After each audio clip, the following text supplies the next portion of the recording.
Christine, Louise et Mathias. Mais il y en a une qui est pas là. Bien, bonjour à tous. Je vous présente Louise, Mathias et Pierre. Et Louise qui malheureusement est absente, est malade. En début d'année, les professeurs nous ont proposé de participer à l'activité Math en Jeans. Ils nous ont présenté différents sujets. L'un d'entre eux a retenu notre attention qui s'intitulait Pions à retourner. Il consiste à retourner des pions bicolores. Au départ, ils sont tous blancs et le but du jeu est de les retourner pour qu'ils soient tous noirs. Mais il y a une condition. Quand on retourne un pion, celui du nord à l'est, au sud et à l'ouest de ce pion se retourne aussi. Donc au début, on s'est intéressé au cas où P est le nombre de pions et on s'est intéressé d'abord sur une ligne, sur une seule ligne. Donc le premier cas de base, P est égal à 1, c'est pas très difficile de retourner. Le P est égal à 2, non plus. On retourne soit le premier, soit le deuxième. Et P est égal à 3, on retourne celui du milieu.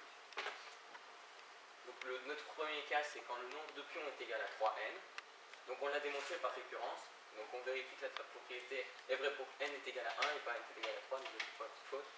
Donc on a un bloc de 3, on retourne maintenant le pion du milieu et les pions adjacents se retournent. Donc si notre propriété est vraie pour n est égal à 1, pour 3n, pardon, elle est vraie aussi pour 3n plus 3. Et donc ça veut dire qu'on a deux blocs de 3 pions et on retourne le pion du milieu de chaque bloc de 3. Ensuite, pour le cas numéro 2, le nombre de pions est égal à 3n-2. On va aussi le démontrer par récurrence. Donc on vérifie que notre propriété est vraie pour n est égal à 2. Donc 3 fois 2 moins 2, ça fait 4. On a 4 pions. Donc ça fait 2 blocs de 2 pions. On retourne le premier et le tout dernier pion. Et ça retourne tous les pions adjacents. Tout est retourné.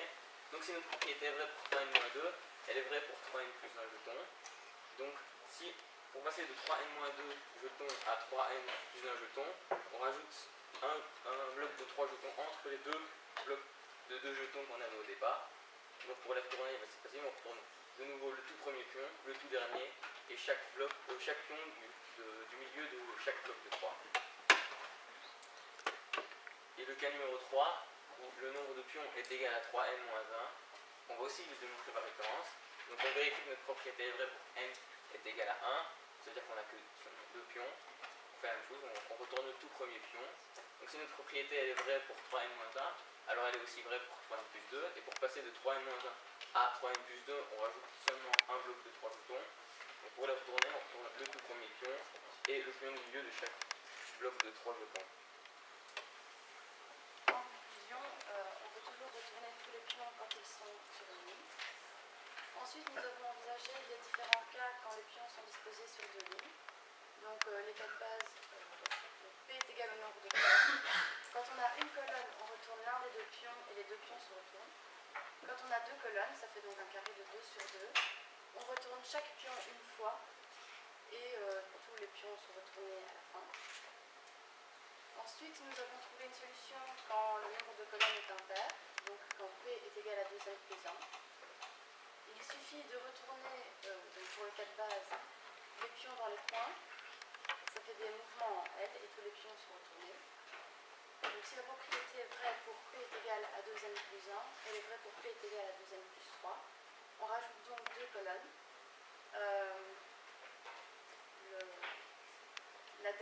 Le dernier mouvement en L se transforme en mouvement en T. Et les trois derniers pions, on les retourne en faisant un mouvement en L. Ensuite, nous avons imaginé des cas de base avec des carrés. Donc pour le cas de base 2 x 2, Louise vous l'a montré tout à l'heure. Le 3 sur 3 est aussi assez simple. On retourne chaque point du carré et on finit par retourner le pion central afin que tous les pions soient retournés un nombre impair de fois. Et pour le 4 sur 4, on retourne un pion sur le côté. Donc on aura un T, on va dire, et à chaque fois le pion à la même place. 1, 2, 3, 1, 2, 3, et 1, 2, 3, et à chaque fois on était et ça fonctionne. demandé ensuite s'il y avait une solution pour un cas général. Donc on a pris le cas du 4x4 comme exemple. Donc on a nommé chaque pion par une lettre. Et la lettre correspond au nombre de retournements du pion contenant la lettre. Donc par exemple le A, le B, etc. C, D, enfin.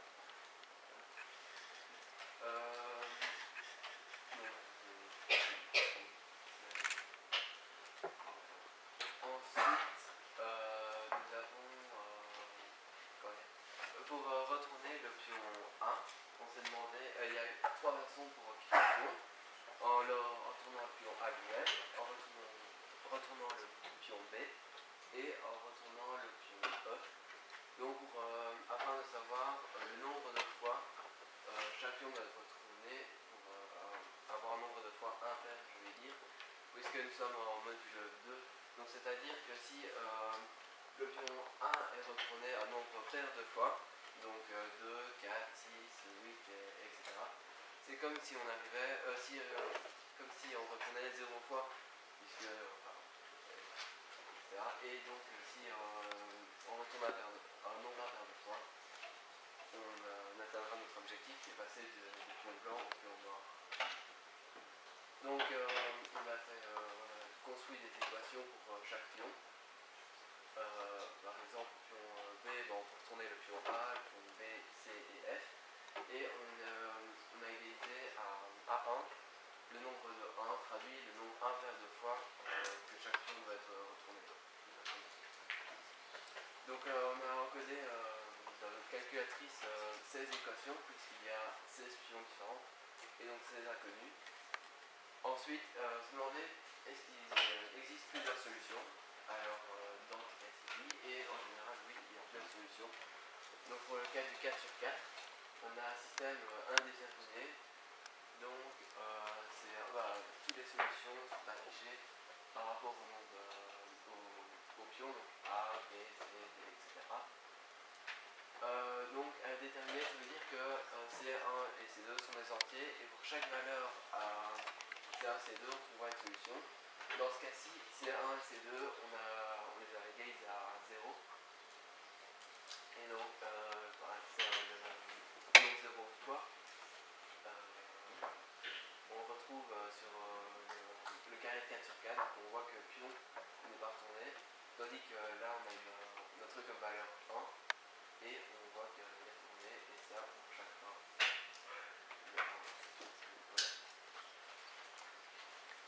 Ensuite, comme je disais avant, si on donne plusieurs valeurs, il y a plusieurs valeurs possibles pour donner à C1, C2. Donc C1 est égal à 0 toujours, et C2 dans ce cas-ci est égal à 1. Désolé.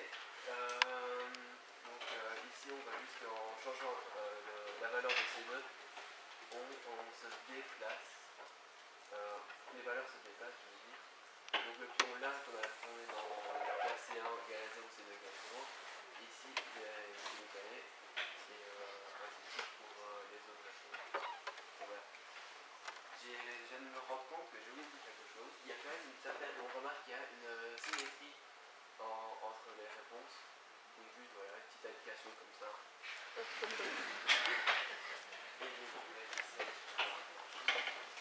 Donc en conclusion, pour les cas de ligne, nous avons prouvé qu'on pouvait retourner tous les pions si le nombre de colonnes était impair.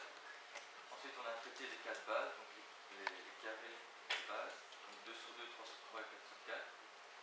Et dans un cas tout à fait quelconque, on ne sait pas si le système correspondant admet toujours au moins une solution.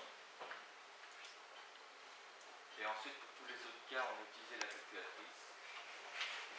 Et nous tenions à remercier les assistants de l'Université de Liège, ainsi que nos professeurs, Madame Matrou, et surtout M. N, qui nous a soutenus et motivés cette aventure.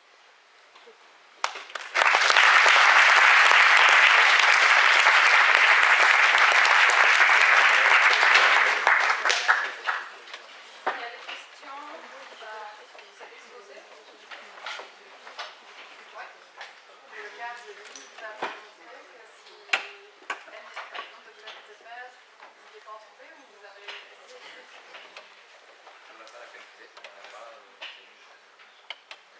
pensez que c'est...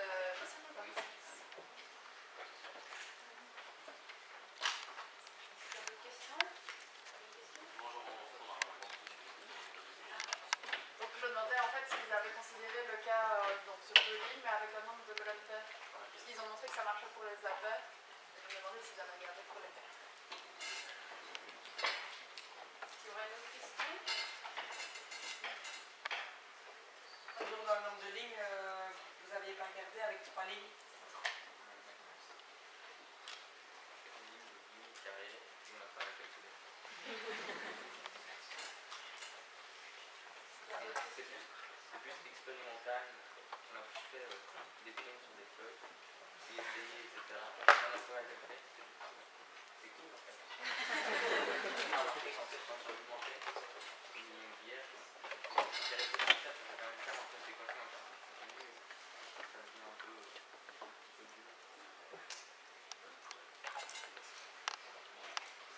T'as d'autres questions?